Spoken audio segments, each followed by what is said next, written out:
Today I decided to combine spirits with Shinobirds and create the most amazing spirit deck in Yu-Gi-Oh Master Duel. So that is my Shinobird spirit deck here, and we've got a whole bunch of spirits with the Shinobird cards. Now we are playing 3 copies of Aratama because you can add 1 spirit monster and you can act something like Saketama and then you basically normal summon an additional time, which we're also playing 3 copies of. This is the best spirit monster we can go for, and we're playing 3 copies of Nikitama because that allows you to normal summon in addition to your normal summon again if you're normal summoning a spirit monster. We then play 1 copy of Yatagarasu just for fun, we don't really need that, and 1 copy of the Amano Iwatu, which negates monster effects, which is really great. And we also play the boss monster of the deck, which is the Tsumuka Kutsunagi, the Word of Swords. Now this card has 2 effects, technically 3, but 1 is just returning to hand at the end phase. So you can basically activate the first effect when it's normal space summon. Your opponent must choose any number of cards to send to the graveyard, and each player draws the same amount of cards. Now the opponent can choose 0, so that's really not a good effect. But the second effect is actually the better one because it allows you to shuffle everything from the graveyard, field, or even banish zone to the deck and basically reset the game, which is just a really fun and interesting board wipe effect that you can go for. Now we also play the Shinobird cards. We play 2 copies of the Shinobarones and 2 copies of the Shinobaron. We don't need 3 copies of those, 2 it's fine. They're basically good removal, so one of them allows you to return up to 3 monsters from your opponent's field to the hand, and the other one allows you to return 3 back row from your opponent's field to the hand. Again, they both return to the hand during the A phase. It just summons 2 tokens, which is not very good, but you know, this is a fun deck. It's not exactly the most insane deck you can go for. We're playing it here for fun. We also played 3 copies of the Shinobird Calling because that's the ritual spell and we need that. 3 copies of the Pre-Preparation of Rites, which makes a lot of sense. We're playing a ritual deck, and we're playing also the Incantations, 1 copy of Pencil, 2 copies of the Kando, and 2 copies of the Talismandra. I think these ratios are the best, but you can go with whatever you want. If you want, you can change them. For the rest, we're just playing a bunch of staples, 2 copies of Pot of Extravagance, 1 copy of Pot of Prosperity for some consistency, 1 copy of Triple Tactics, 2 copies of the Lightning Storm, and 1 Harpy's Feather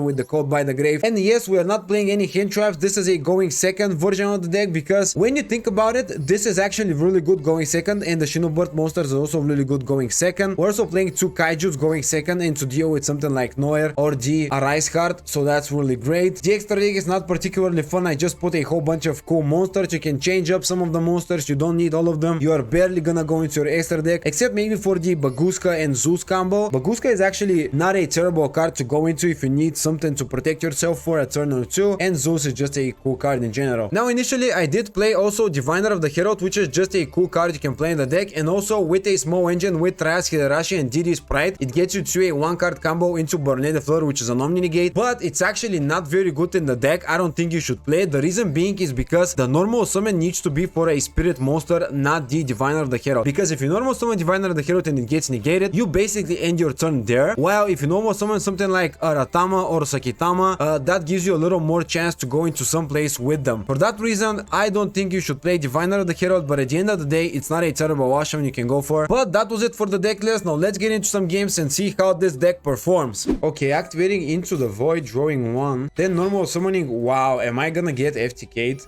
Activating Upstart Goblin, and I think I'm probably dead here. Activating also the contract with Don 1000 just to draw an additional card, and revealing the Performa Pao Popper up, sending 2 cards from his hand, and now drawing these, and he will activate 2 copies of Git card, and I'm dead. I just started playing the game. Come on, yo, bro, come on, dude, this is embarrassing. Yeah, banishing another gift, sending it to the field, and I just lose the game.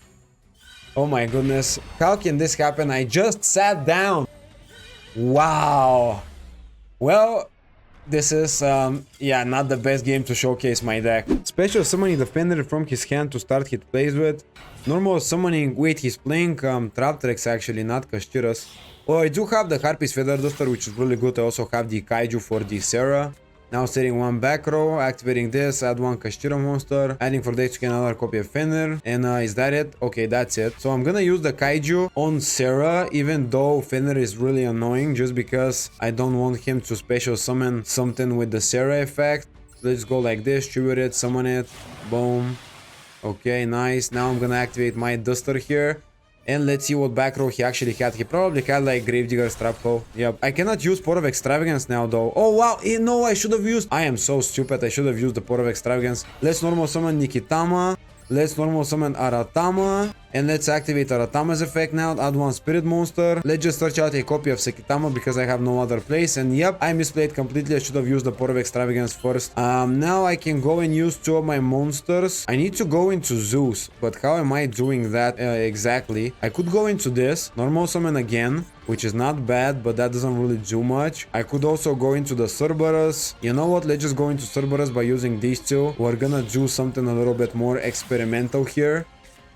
And let's just activate Cerberus effect to discard the Yata Garasu. We're gonna return this, we're gonna pop this guy. Now let's just activate Sekitama effect. We're gonna normal summon one more time here, and I'm gonna wow, get Nibiru basically. Sure. Yeah, actually this is not even that bad because he cannot special summon the second Fender. And with my misplay, not activating Port of Extravagance was really annoying. Now I can actually bring back my Aratama, and I'm gonna do it for next turn. Yup. And yeah, if I get to live another turn, I might actually win the game here. Normal summoning Traptrix Dionea, now activating the effect, bringing back the Arachnokampa, and he has a whole bunch of Traptrix plays now. Okay, now using two of his monsters to go into the Pinguiluka, and he can add one Traptrix monster. I'm guessing he will add just an extender, adding the another copy of Dionea. I don't know why. So he probably just wants to go into Zeus and end his turn there, which is fair point. I mean, it's not that bad. Now going into his Zeus, of course, and I will have to deal with Zeus somehow. So proceeding to the end phase, and it is my turn now. Okay, let's see what I get. The Shinobird calling is actually not that terrible of a draw. Now let's activate Port of Extravagance. We're gonna use 6 here. Boom, and let's see what we get. We banished a whole bunch of... Okay, we banished my Zeus. Chaining Ash Blossom to it. That is not as terrible as it seems, by the way. We're gonna get to attack mode. We're gonna proceed to the battle phase, force out the Zeus effect. Yep, activating Zeus now, and he will send everything else to the graveyard. Now main phase 2, I'm gonna normal summon my Aratama. I'm gonna activate the effect, and the only card that I can actually search out is a Sekitama. No, actually, I can actually go for Peacock. Yeah, that's actually not that bad of an idea. We could go into this, then go into Baguska though. Yeah, okay, you know what? I'm gonna go with the safe play. I'm gonna just add a copy of Sekitama, and I'm gonna just use the effect because the Peacock is actually not that amazing since it doesn't give me any sort of a follow-up. Now let's just go into Baguska. That will at least stop him for one turn and give me another turn to think about it. And yeah, this deck is more of a control style of deck, so I cannot expect a lot from it, really. Okay, proceeding to the end phase, and it is my turn again. Hopefully I'm gonna draw into something good. That is not exactly the best draw I can go for, but we did get to save another turn as well, so I might as well just wait for it a little bit more. Activating the effect of the Garden here for whatever reason. Setting one monster and end phase. Again, my turn, and this is my final turn. I need to draw something. Sekitama is actually definitely a good draw. Now let's go and activate Baguska, detach another one, and now we're gonna go like this. We're gonna activate Sekitama's effect. We're gonna normal summon the Sekitama to the field. Then we're gonna normal summon that guy by using only the Sekitama. Tribute it, special summon. That will allow me to activate the effect of my Sekitama, and also this guy. So chaining one that guy, chaining to the Sekitama, and that will allow me to bring back a copy of Aratama. Yep, Aratama is the best way to go for here. Okay, that's looking pretty nice. Now returning Aratama to the hand, and this effect resolves. Let's see if he will actually send something to the graveyard to draw some cards. Yeah, he did not do it. I mean, I don't think anyone does it really. Now I could bring back... No, I actually cannot bring back his Fenrir because it's not a wind monster. He only has earth monsters. Yeah, let's just proceed to the battle phase then. We're gonna attack into this monster. Yup.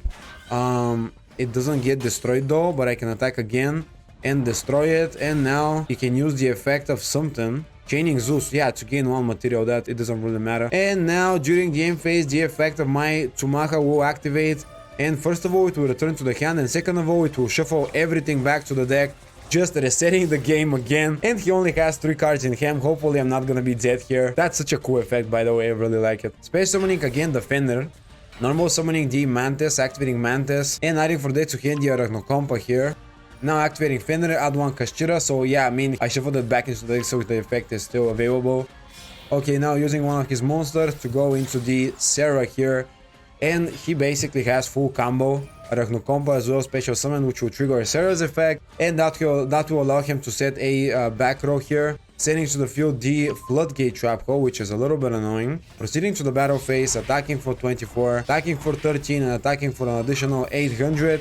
And let's see what will happen during my turn. Okay, card of the cards, guide me. That is actually a good draw. And I am gonna actually activate my condos effect here. I'm gonna reveal the calling and let's see, I'm gonna special summon. Also special summon that guy from the deck or this guy. No, actually that guy is better.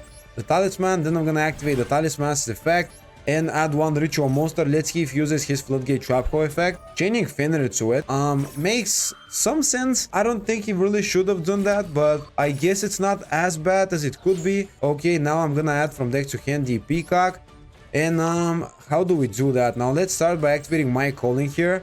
And I am gonna use my monsters from the graveyard. So I'm gonna banish the Tsumuha. Yeah, I banished the Tsumuha. Yeah. No, actually, no, this is from my hand. Okay, that was a misplay. I shouldn't have banished it, but yeah. Okay, that was a little bit annoying. Now, anyways, activating the effect of my peacock. See, chaining the floodgate trap hole, that doesn't matter because I only need to resolve the effect. I don't even care about the floodgate. So now, yeah, by the way, the Tsumaha was actually the right play. I should have banished it because I don't have anything else to banish better than that. Let's just return all three to the hand. And I'm gonna special summon my Aratama to the field. Boom. Then I'm gonna activate the effect of my... Oh, it doesn't... Okay, that was a misplay. I just lost the game. Okay, I shouldn't have special summoned it, but even if I didn't summon it, I still don't think I would have gotten game, dude. This deck's so weird. Normal summoning Dark Beckoning Beast, so that might be Sacred Beast sprites here, but we'll see. Adding the opening of the Spirit Gate, activating it, add a copy of another Dark Beckoning Beast, so that is basically sprites, otherwise he would have added something else. Going for Carrot, now activating this, normal summoning an additional one, and now using two of his monsters to just go into his gigantic sprite. And he will be able to activate the effect now, special summon an additional body, going for blue most likely. No, actually, though, yeah, he went for the blue and activating the effect now. He's playing 60 cards, by the way, so that's probably some sort of a combo deck, not just purely Sprite Dark Beckoning. Special summoning this one, activating the effect, adding from deck to hand the starter, which is an additional body, and there are gonna be some insane combos here, activating the Sprite as well.